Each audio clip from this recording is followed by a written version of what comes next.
Greetings everyone and welcome to my little garden. In today's video, we will be going through an overview of the Digimon card game and how to best approach it as a newcomer. This isn't necessarily a how to play type of video since there's quite the overabundance of that already. Rather, this video already assumes that you are interested in playing the game, but you're just not quite sure where and how to start. So here's a brief history. The Digimon card game made its debut in Japan back in April of 2020. Fun times all over the world. Despite the planet's condition upon its release, this new TCG proved to be so successful that it eventually got itself a worldwide release. With pre-release events starting in November of 2020, the game was fully launched in January of 2021. Since then, the game has evolved quite a bit despite still being so new. So now, let's talk about the step-by-step process on how to get into this new and exciting card game. So first is learning how to play. Look, I know I said that this isn't a how to play type of video, and I promise you, it's not. Aside from watching hours and hours of tutorial vids, you can get some more practical experience by downloading the Digimon card game tutorial app. The app is free and is available to download as long as you have a smartphone. The app will also allow you to play half-structure decks in order to teach you the basics. Yes, you will be playing against AI, but it gets the job done. Personally, even though this isn't a complete experience, I still think this is the best way to learn the game without actually having to commit to it. This way, you'll become familiar with the rules and mechanics before you decide to spend some real money on it. Keep in mind, most of the actions are automated, so pay close attention to what's going on, because you'll have to do everything yourself when you play for real. Of course, this is a trading card game after all, and so you don't have to play the game in order to enjoy it. You may trade and collect the cards as you please. As far as collecting goes, I highly suggest checking out this wonderful video by StrawberryPi. She is a fantastic content creator who has made a video on how to approach the Digimon TCG as a collector. Please check out her video, and if you're interested in more of her content, her channel mostly focuses on both the Digimon and Pokemon TCGs. Okay, enough of the shameless plugins. Alright, if you've made it this far, then you're probably ready to invest real money into the game. One of the easiest ways to get started is, well, with a starter deck. In the Digimon card game, cards are often played together by color. There are 6 main colors and 1 special color. I'll be going through brief overviews of each color later in the video. For now, let's take a look at starter decks and what you can expect from them now and for the future. At the time of writing for this video, there is at least 1 starter deck available for every color. These decks come with everything that you will need to get yourself set up. Each comes with 50 cards as the main deck, 4 Digi-Egg cards, 2 memory counters with a cutout coin, and a handful of cards that are actually just instructions for how to play. Each deck also comes with a bonus booster pack, which is the only random element of the package. Now, do you have to get a starter deck? The short answer is no. However, even though these decks are not necessarily optimally built, they do contain cards that are otherwise exclusive to the deck, and, for the most part, are incredibly useful in the long run. You might have seen other videos or heard from somewhere that if you buy a starter deck, you should buy 2 of the same kind. Let me just explain why a lot of people have suggested this. When building a deck, you are allowed a maximum of 4 copies of a card. The starter decks have certain cards that only come in 2 copies. These more limited cards tend to be quite important with incredibly valuable effects and/or utilities, which is why a lot of players have opted to simply buy 2 of the same starter decks to guarantee themselves a full playset of the most important cards. And then it's up to you on how you want to strengthen and modify these decks. Remember the bonus card packs that came with the starter decks? Well, that's just a taste of the vast and ever-increasing variety of cards available beyond the starter decks. You can buy more card packs, or booster boxes, or just singles from local game stores or the online market. Navigating through these options can be quite complicated and extremely volatile to say the least, so be careful with how you decide to spend your money. With all that being said, it's absolutely possible to create a deck entirely out of booster cards without the need of a starter deck at all. Depending on what you decide to build, this method might prove to be cheaper than buying a starter deck to begin with. Of course, the exact opposite can be true, with some cards demanding more out of your personal wealth because of their premium price tags. Carefully research prices, and know that some cards are much harder to find than others. Between managing a proper budget, the availability of cards, and the timing of price drops, building a deck like this can go on over a long period of time. Regardless of whether or not you're going to be responsible with your spending, you will still have to decide what kind of deck you will be building. As stated before, there are 6 main colors to be building decks from. Each color has at least one starter deck catered to it, and with more to come in the future.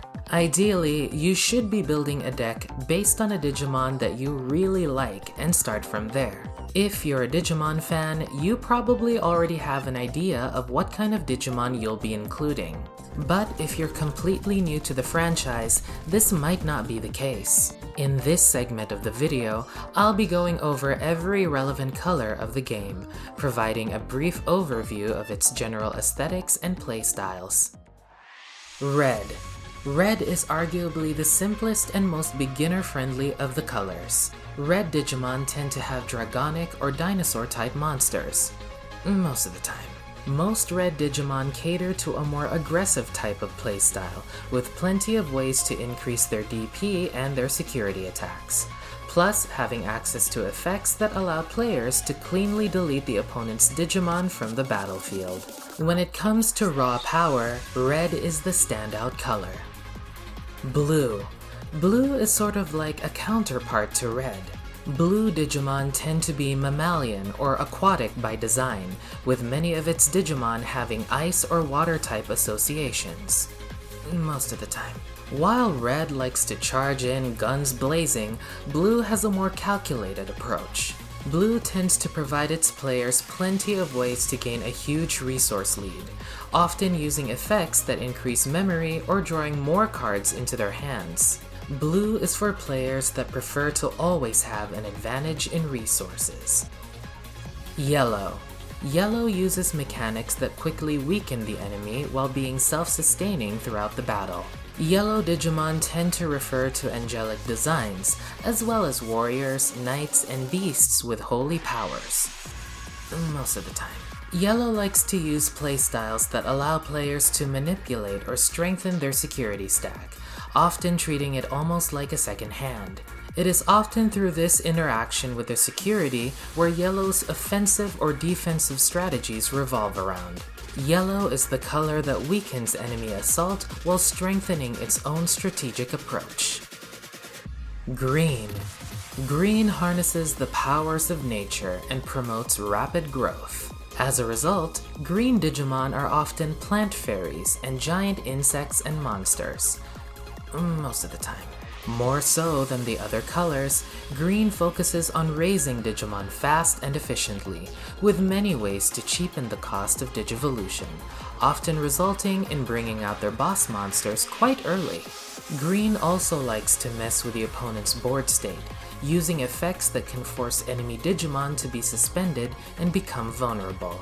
Green makes the most out of Digivolution and controlling the enemy. Black. Black promotes toughness and a hardy presence in the battlefield. Black Digimon are often earthly or metallic and machine-like in design. Most of the time. Black tends to be the most defensive of the colors, having blockers available in every Digivolution level. While it does have aggressive playstyles too, Black Digimon rarely leave themselves open to attack by rebooting during the opponent's turn, making it very difficult for the opponent to break through to security without having to deal with your Digimon first. Black offers stability and resilience that's rarely ever matched. Purple. Purple is the most unorthodox of the colors, using tricky and unconventional methods to attain victory. Purple Digimon tend to be demonic and have dark powers. Most of the time. Out of all the colors, purple interacts with its trash the most. Purple tends to use effects that discards from both the hand and the deck, sometimes even sacrificing their own monsters in the field in order to use powerful strategies to devastate the enemy with. Purple is for players who like to use the discard pile as a powerful resource. White. White is a very special type of color that caters to extremes. Most of the time, white cards can be played together with any color to provide some kind of technical advantage. Some of the time though, white cards are absolutely essential to enabling a very specific type of playstyle that is only possible through the use of these cards. With very, very few exceptions, white cards are not meant to synergize with one another, and are mostly meant to either enhance another color's performance or to become the cornerstone of a very specific strategy. So that was a very loose description of each color. However, these should give you a good idea of the aesthetics and gameplay that each color likes to cater to. Because sometimes, it's not the Digimon, but the playstyles that could be appealing to you. Over the course of less than a year, each color has evolved beyond their original designs, with each set introducing new mechanics while also still supporting older cards. Okay, so let's take a look at everything that we've covered so far and do a recap. First and foremost, learn how to play the game. Watch videos, download the tutorial app, read the wikis, etc. Get to know the rules, and if you're comfortable with how things work, then you're ready to invest. Next, formulate a deck. Start by going through card lists. If there's a Digimon that you really like, then use that as a place to start. If you aren't familiar with Digimon in general, going through card lists will give you a really good idea of what cards work well together. I will be providing links to some useful websites that give a complete overview of the cards available. For example, going to the official website gives you a complete list of every card from every released booster set, as well as every starter deck. Speaking of starter decks, consider getting one. It's a great way of getting comfortable with the game while also gaining practical experience. Plus, a starter deck is a great foundation to build upon. You can modify it, strengthen it, and make more variations of it if you decide to buy more cards. Get to know the colors. At the very least, you should be quite familiar to whatever color you'll want to specialize in. But if you decide to go above and beyond and further look into the colors that you don't normally play, you'll have an even better understanding of the game's extremely vast range of mechanics and playstyles. All this information will help you become a better, more prepared player. But above all else, have fun with the game. Should you decide to play competitively or casually, or even if you just want to collect, you should try to have a good time. You owe that to yourself. And just a reminder, I'll be leaving some links to important resources that you can use to help with your planning. These will all be in the description below, so please check it out. These will help you immensely in the long run. We have made it to the end of the video. The Digimon card game is still fairly new in the TCG world. Well, at least at the time of making this video. The idea here is to give newcomers a place that could point them in the right direction.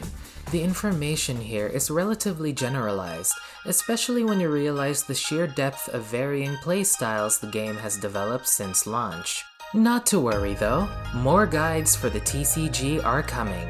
If you enjoyed this video, please give it a like and subscribe to my channel for more content. Thank you so much for watching, and train hard, tamers!